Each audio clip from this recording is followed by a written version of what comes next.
ಮತ್ತೆ ಸುಹಾಸಿನಿ ಕಾರ್ಯಕ್ರಮಕ್ಕೆ ಸ್ವಾಗತ ವೀಕ್ಷಕರೇ. ಸ್ತನ ಕ್ಯಾನ್ಸರ್ ಬಗ್ಗೆ ಜಾಗೃತಿ ಮೂಡಿಸೋ ಪ್ರಯತ್ನ ನಮ್ಮದು. ಹಾಗಾದ್ರೆ ಈ ಸ್ತನ ಕ್ಯಾನ್ಸರ್ನ ಲಕ್ಷಣಗಳು ಹೇಗಿರುತ್ತೆ ಬನ್ನಿ ತಿಳ್ಕೋಣ.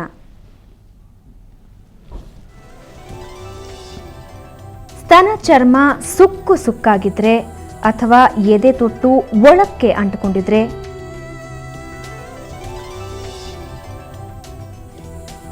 ಎದೆ ತೊಟ್ಟಿನಿಂದ ಸ್ರಾವ ಏನಾದರೂ ಆಗ್ತಾ ಇದ್ರೆ, ಸ್ತನದಲ್ಲಿ ರಕ್ತನಾಳಗಳು ಉಬ್ಬಿದಂತೆ ಅಂದ್ರೆ ತುಂಬಾ ದೊಡ್ಡದಾಗಿ ಕಾಣಿಸ್ಕೊಳ್ತಾ ಇದ್ರೆ, ಅಥವಾ ಸ್ತನದಲ್ಲಿ ಗೆಡ್ಡೆ ಏನಾದರೂ ಕಾಣಿಸ್ಕೊಂಡ್ರೆ ಏನ್ ಮಾಡಬೇಕು ಅಂತ ಈಗ ನೋಡೋಣ.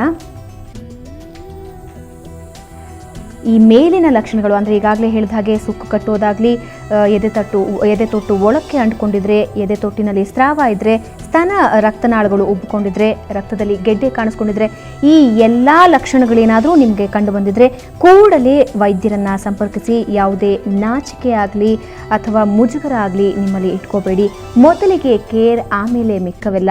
ಆರೋಗ್ಯಕ್ಕಿಂತ ದೊಡ್ಡದು ಯಾವುದೂ ಇಲ್ಲ. ಯಾವುದೇ ನಾಚಿಕೆ ಪಟ್ಕೊಳ್ಳೋದು ಅಥವಾ ಮುಜುಗರಕ್ಕೆ ಇಲ್ಲಿ ಆಸ್ಪದ ಇಲ್ಲ. ಕೇವಲ ಆರೋಗ್ಯ ಒಂದೇ ನಮ್ಮ ದೃಷ್ಟಿ. ಓಕೆ ವೀಕ್ಷಕರೇ, ಈಗಾಗಲೇ ಹೇಳಿದ್ವಿ ಯಾವೆಲ್ಲ ಲಕ್ಷಣಗಳು ಈ ಸ್ತನ ಕ್ಯಾನ್ಸರ್ನಲ್ಲಿ ಕಂಡುಬರುತ್ತೆ.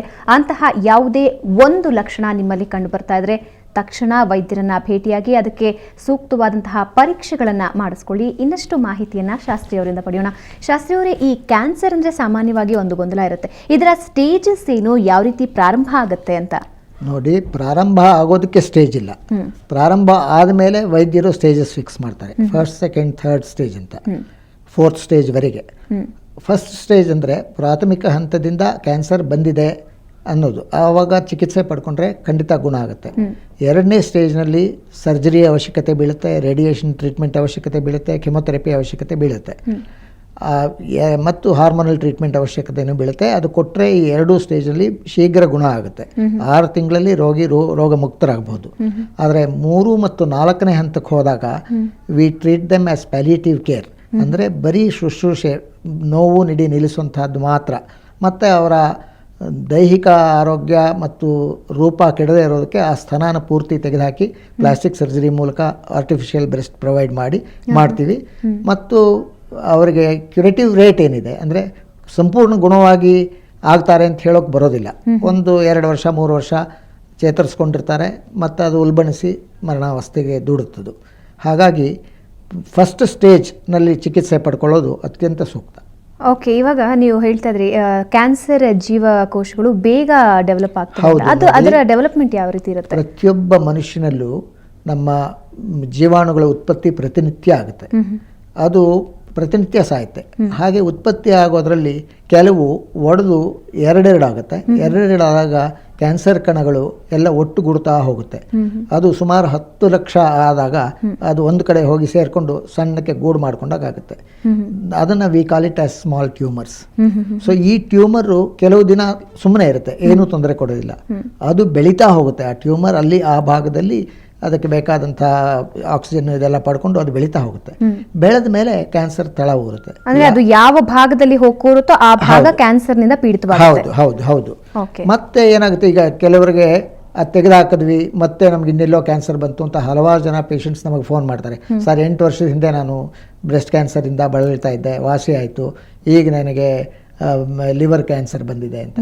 ಕಾರಣ ಇಷ್ಟೇ, ಡಾಕ್ಟ್ರು ಎಷ್ಟೇ ಡೀಪಾಗಿ ಸರ್ಜರಿ ಮಾಡಿ ಕೆಮೊಥೆರಪಿ, ರೇಡಿಯೇಷನ್ ಎಲ್ಲ ಕೊಟ್ಟರೂ ಕೂಡ ಕೆಲವು ಕ್ಯಾನ್ಸರ್ ರೋಗಾಣುಗಳು ದೇಹದಲ್ಲಿ ಉಳ್ಕೊಂಡಿರುತ್ತೆ.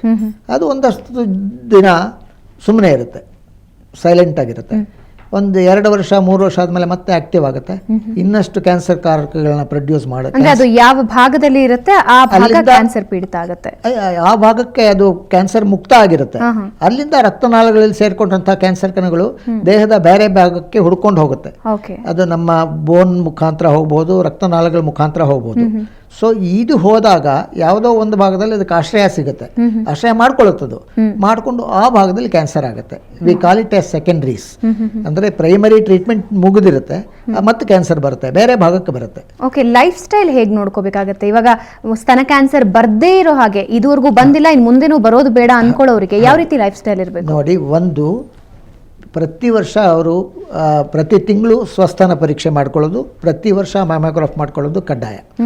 ಮತ್ತು ಯಾವುದೇ ವೈದ್ಯರಲ್ಲಿ ಹೋದಾಗ ಅವರು ವರ್ಷಕ್ಕೊಂದ್ಸತಿ ಜನರಲ್ ಚೆಕಪ್ ಮಾಡಿಸ್ಕೊಂಡಾಗ ಅವರ ದೇಹದ ಆರೋಗ್ಯದ ದೃಷ್ಟಿಯಿಂದ ಡಾಕ್ಟರ್ನ ಇವರೇ ಬಾಯ್ಬಿಟ್ಟು ಕೇಳಬೇಕು, ಡಾಕ್ಟ್ರೇ ನನಗೆಲ್ಲಾದರೂ ಯಾವುದಾದ್ರೂ ಕ್ಯಾನ್ಸರ್ ಬರೋ ಸೂಚನೆ ಇದೆಯಾ ನೋಡಿ ಅಂತ.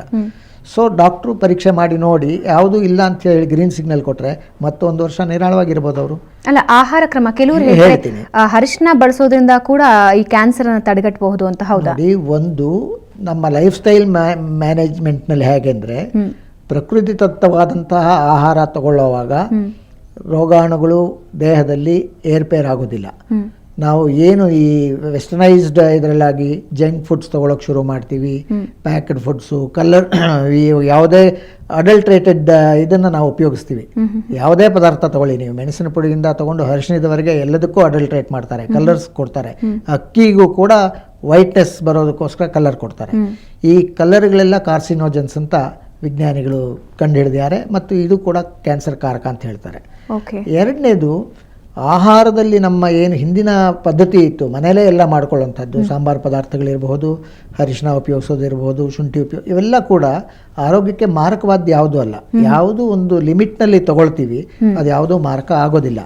ಲೈಫ್ ಸ್ಟೈಲ್ ಮ್ಯಾನೇಜ್ಮೆಂಟ್ ಪ್ರಶ್ನೆ ಬಂದಾಗ ಪ್ರತಿಯೊಬ್ಬ ಮಹಿಳೆ ಪೌಷ್ಟಿಕವಾದ ಆಹಾರ ತಗೋಬೇಕು, ಹೆಚ್ಚು ಹಾಲು ಮತ್ತು ಹಣ್ಣುಗಳು ತಗೋಬೇಕು, ಹಸಿರು ತರಕಾರಿ ಹೆಚ್ಚಾಗಿ ಉಪಯೋಗಿಸ್ಬೇಕು. ಹಸಿರು ತರಕಾರಿ ಅಂದರೆ ಜೊತೆಗೆ ಗ್ರೀನ್ ಲೀಫ್ ವೆಜಿಟೇಬಲ್ಸ್ ಅಂದರೆ ಸೊಪ್ಪು, ಎಲ್ಲ ತರಹ ಸೊಪ್ಪು ಹೆಚ್ಚಾಗಿ ಬೆಳೆಸಬೇಕು. ಓಕೆ, ಧನ್ಯವಾದ. ಅದ್ರ ಬಗ್ಗೆ ಸಾಕಷ್ಟು ಮಾಹಿತಿ ಕೊಟ್ಟರೆ, ಅಂದರೆ ಲೈಫ್ ಸ್ಟೈಲ್ ಯಾವ ರೀತಿ ಇರಬೇಕು ಅನ್ನೋದೇ ದೊಡ್ಡ ಸಮಸ್ಯೆ ಆಗುತ್ತೆ. ಅದ್ರ ಬಗ್ಗೆ ಸಾಕಷ್ಟು ಇನ್ಫಾರ್ಮೇಷನ್ ಕೊಟ್ಟರಿ. Thank you. ವೀಕ್ಷಕರೇ, ನೋಡಿದ್ರಲ್ಲ, ಸ್ತನ ಕ್ಯಾನ್ಸರ್ ಯಾರಿಗಾದರೂ ಬರಬಹುದು, ಯಾವ ಕಾರಣಕ್ಕಾದರೂ ಬರಬಹುದು. ಆದರೆ ಸೂಕ್ತ ಚಿಕಿತ್ಸೆ ಬರೋದಕ್ಕೆ ಮುಂಚೆನೇ ಎಚ್ಚರ ವಹಿಸೋದು ತುಂಬ ಮುಖ್ಯ. ಒಂದು ವೇಳೆ ನಿಮಗೆ ಸ್ತನ ಕ್ಯಾನ್ಸರ್ ಇದ್ದರೆ ದಯವಿಟ್ಟು ಅದಕ್ಕೆ ಮುಜುಗರ ಪಡ್ಕೋಬೇಡಿ, ನಾಚಿಕೆ ಪಡ್ಕೋಬೇಡಿ. ಮೊದಲು ಹೋಗಿ ವೈದ್ಯರನ್ನ ಭೇಟಿಯಾಗಿ ಅದಕ್ಕೆ ಸೂಕ್ತ ಚಿಕಿತ್ಸೆ ಪಡ್ಕೊಳ್ಳಿ. ಈಗಾಗಲೇ ವೈದ್ಯರು ಹೇಳಿದ ಹಾಗೆ ಮೊದಲ ಹಂತದಲ್ಲಿದ್ದಾಗಲೇ ಅದಕ್ಕೆ ಕ್ಯೂರ್ ಮಾಡೋದು ತುಂಬ ಮುಖ್ಯ. ಕೊನೆಯ ಹಂತಕ್ಕೆ ಹೋದರೆ ಮಾರಣಾಂತಿಕವಾಗುವ ಲಕ್ಷಣಗಳು ಇರುತ್ತೆ.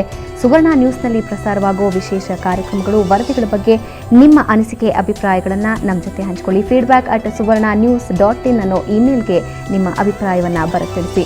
ಇದು ಇವತ್ತಿನ ಸುಹಾಸಿನಿ. ಇನ್ನಷ್ಟು ವಿಶೇಷ ವಿಷಯಗಳನ್ನು, ಆರೋಗ್ಯಕ್ಕೆ ಸಂಬಂಧಪಟ್ಟ ವಿಷಯಗಳನ್ನು ಹೊತ್ತು ಮತ್ತೆ ಬರ್ತೀವಿ. ಕ್ಷಣ ಕ್ಷಣದ ಸುದ್ದಿಗಾಗಿ ನೋಡ್ತಾ ಇರಿ ಸುವರ್ಣ ನ್ಯೂಸ್ 24/7.